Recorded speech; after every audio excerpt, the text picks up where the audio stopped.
अब देखो, जो हमारे जवानी के कर्म होते हैं, अच्छे कर्म या गंदे कर्म, उसका फल हमको बुढ़ापे में क्यों मिलता है? मतलब जो हम कर्म करते हैं उसका फल हमको तुरंत क्यों नहीं मिलता? उसमें कुछ टाइम क्यों लगता है?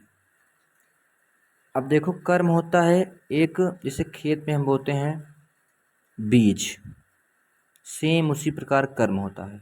कर्म होता है बीज की तरह।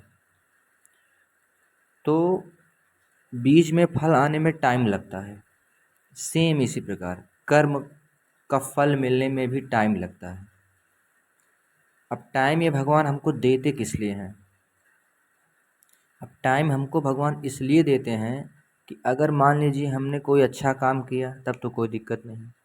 अब काम मान लीजिए हमने कोई गलत कर लिया, तो उसका हम पश्चाताप कर सकें।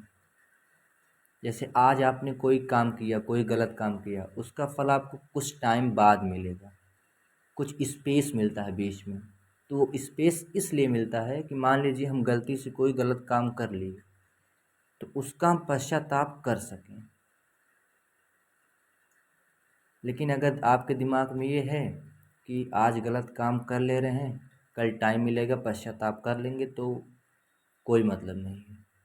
गलती से अगर आपने कोई गलत काम कर लिया, उसका फल मिलने में आपको टाइम लगता है। इसीलिए भगवान जान के हमको समय देते हैं कि इसका मनुष्य पश्चाताप आराम से कर सके।